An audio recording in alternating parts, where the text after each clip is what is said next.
Assalamualaikum warahmatullahi wabarakatuh. Salam sejahtera untuk kita semua. Yang terhormat Ibu dosen pengajar, Ibu Profesor Dr. Nurwati SMSI. Saya Laude Husuna, kelas SDMB, mahasiswa pasca sarjana program studi manajemen. Untuk kesempatan kali ini saya akan mereview buku atau tugas pribadi mata kuliah perencanaan dan pengembangan sumber daya manusia. Pada kesempatan kali ini saya akan membahas tentang bab 3, peran dan fungsi bagian atau divisi sumber daya manusia. Pada bab 3 ini, peran dan fungsi bagian atau divisi sumber daya manusia terbagi menjadi 6 bagian. Yang pertama adalah peran bagian atau divisi sumber daya manusia. Kemudian yang kedua, maksud dan tujuan bagian atau divisi sumber daya manusia. Yang ketiga, fungsi bagian atau divisi sumber daya manusia. Kemudian yang keempat, fungsi pelaksanaan pengawasan.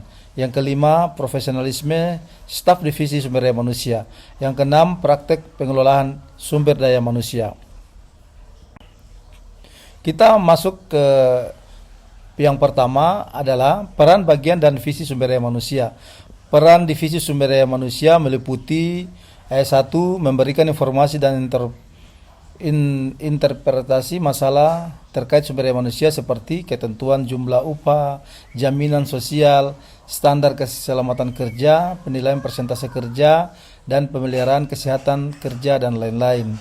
Kemudian yang kedua, memenuhi tanggung jawab kegiatan perusahaan dalam membina hubungan dengan pelanggan, terbuka memberikan layanan bagi orang lain. Yang ketiga, sebagai pemantau setiap implementasi kebijakan kepegawaian, program kepegawaian secara benar dan konsisten. Yang keempat adalah memberikan motivasi mencakup pengembangan dan penelitian inovatif terhadap masalah sumber daya manusia. Kemudian yang terakhir adalah melakukan adaptasi dengan teknologi, struktur, proses budaya, dan manajemen kerja baru untuk memenuhi tuntutan persaingan ketat.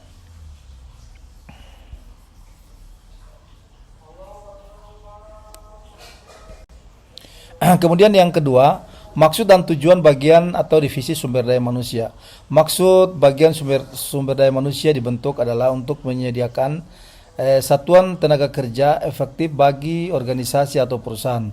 Tujuan bagian divisi sumber daya manusia. Yang pertama, tujuan secara kemasyarakatan agar perusahaan bertanggung jawab secara sosial terhadap kebutuhan dan tantangan dari masyarakat.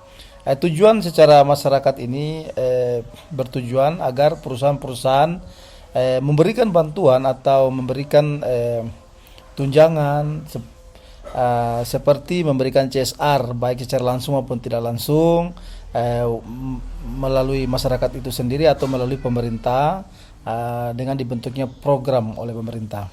Kemudian tujuan organisasi, sasaran dan target formal yang dibuat untuk membantu perusahaan mencapai tujuan.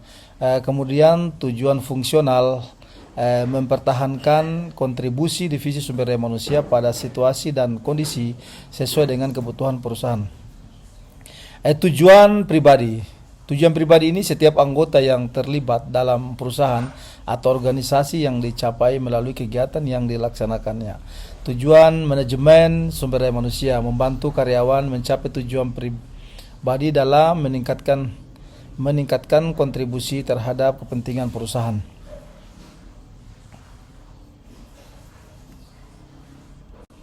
Kemudian yang ketiga, fungsi bagian dan divisi sumber daya manusia.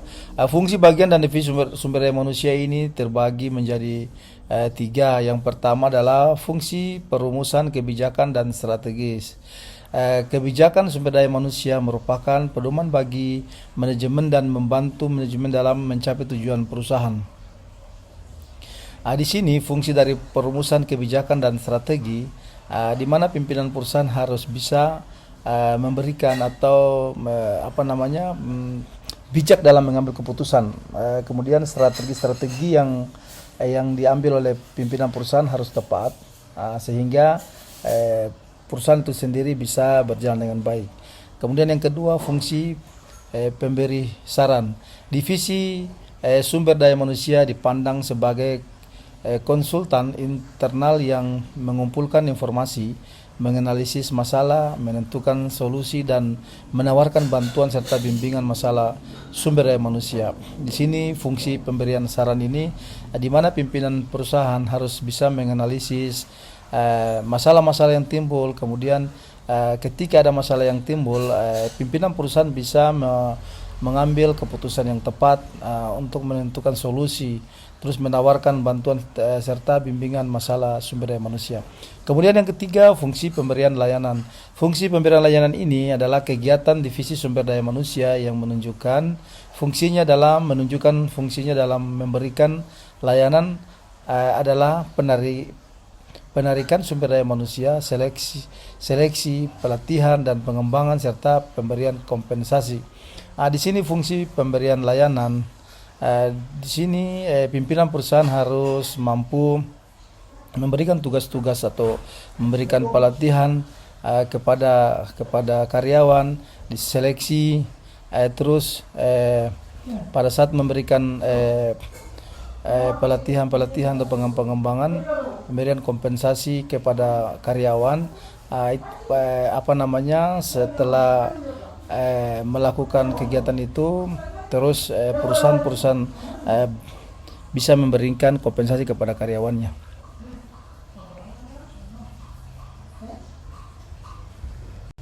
Kemudian yang keempat adalah fungsi pelaksanaan pengawasan. Fungsi pelaksanaan pengawasan ini, aktivitas pengendalian yang dilakukan divisi sumber daya manusia adalah yang pertama, mengumpulkan dan menganalisis data pengangkatan dan penempatan, promosi, pemindahan sumber daya manusia.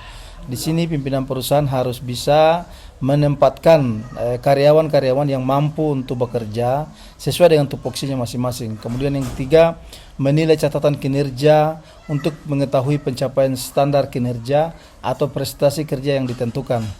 Di sini pimpinan perusahaan juga mampu untuk memberikan target atau standar kinerja kepada karyawan-karyawan yang bisa yang bisa mencapai target tersebut.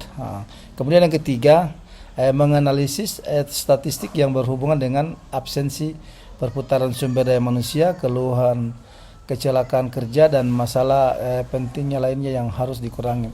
Di sini pimpinan perusahaan harus mampu mengawasi agar tidak ada seperti kecelakaan kerja. Terus pimpinan perusahaan harus bisa mengawasi absensi apabila ada karyawan yang malas kerja, itu harus diberikan teguran sehingga tidak mempengaruhi dengan karyawan-karyawan yang rajin.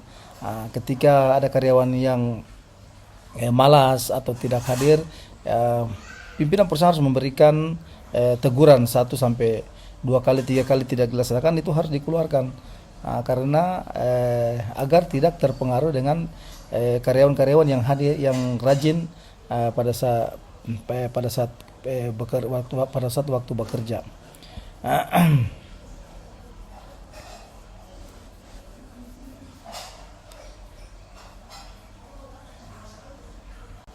Kemudian yang kelima, profesionalisme staf divisi sumber daya manusia. Profesionalisme yang perlu dimiliki adalah satu, pemimpin atau manajer sumber daya manusia. Pemimpin atau manajer sumber daya manusia ini pemimpin dalam lingkungan kegiatan yang menghadapi persaingan ketat, membutuhkan pengetahuan atau keahlian dan atau kemampuan. Yang pertama adalah keahlian menyelesaikan masalah. Di sini pimpinan perusahaan atau manajer perusahaan harus mampu menyelesaikan masalah. Ketika ada masalah di perusahaan itu, pimpinan perusahaan harus mampu menyelesaikan. Kemudian harus mampu mengambil keputusan yang tepat sehingga perusahaan itu sendiri bisa berjalan dengan baik. Kemudian yang kedua, mengetahui bisnis dan sensitivitas organisasi. Di sini pimpinan perusahaan harus mengetahui bisnis apa yang harus dikelola, bisnis apa yang harus dikerjakan sehingga tidak mubazir untuk membuat produk atau membuat membuat kegiatan pada perusahaan itu sendiri. Kemudian yang ketiga, pengetahuan tentang teknik kompensasi yang mendukung secara kegiatan. Yang keempat adalah keahlian strategis dan konseptual. Nah, di sini pimpinan perusahaan harus memiliki keahlian strategis atau memiliki keahlian konseptual sehingga apa yang dikonsepkan, apa yang dibuat atau direncanakan bisa berjalan dengan baik. Kemudian yang kelima, pengetahuan tentang sistem perencanaan karir. Di sini pimpinan perusahaan harus mempunyai sistem perencanaan. Setiap kegiatan harus direncanakan dulu. Ketika kegiatan yang sudah direncanakan dan akan dilakukan pekerjaannya itu pasti bisa berjalan dengan baik. Kemudian yang keenam, kemampuan kepemimpinan ideal dan diakui. Yang ketujuh, kemampuan menganalisis data dan membuat perencanaan. Kemudian yang kedelapan, mengetahui tentang komputer. Di sini pimpinan perusahaan juga harus mengetahui tentang komputer. Ketika ada tugas-tugas atau pekerjaan yang sangat penting yang tidak diketahui oleh perusahaan itu sendiri, yang tidak diketahui oleh karyawan-karyawan itu sendiri, dia harus mampu bisa bekerja dengan sendirinya. Kemudian yang kesembilan, kompetensi dalam bidang fungsional sumber daya manusia. Dan yang terakhir adalah kepedulian dampak finansial seperti perawatan kesehatan, perubahan kompensasi tunjangan dan biaya pensiun.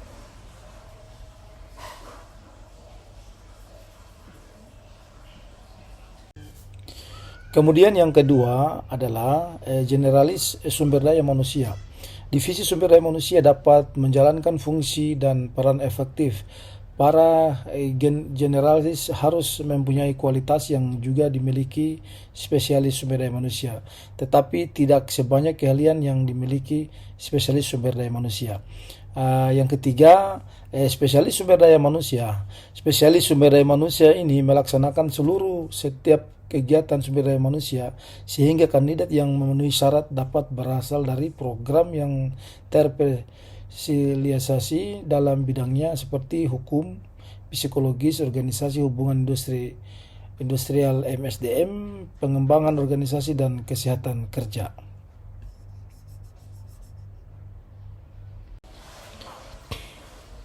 Kemudian yang keenam adalah praktek pengelolaan sumber daya manusia. Praktek pengelolaan sumber daya manusia ini terbagi dua. Yang pertama adalah program umum. Program umum ini meliputi satu, penyusunan farmasi, kedua, pengadaan pegawai, ketiga, pengangkatan pertama, keempat, penilaian pelaksanaan pekerjaan, kelima, penyusunan daftar usulan kegiatan, keenam, pendidikan dan pelatihan, ketujuh, kenaikan gaji, ke-8 kenaikan pangkat, ke-9 tunjangan, ke-10 mutasi jabatan, ke-11 mutasi kerja, ke-12 pemberian cuti, dan yang terakhir pengembangan penghargaan. Kemudian yang kedua adalah program khusus. Program khusus ini meliputi yang pertama pembinaan tenaga kekaryaan, kemudian yang kedua penyelesaian kasus perorangan, yang ketiga penggantian surat hilang, yang keempat peninjauan masa kerja, yang keenam penyelesaian masalah kepegawaian, yang ketujuh pengurus NIP atau kartu pegawai, yang kedelapan pengurusan kartu istri suami, yang kesembilan pengurusan asuransi kesehatan, terus yang terakhir adalah pengurusan tabungan asuransi.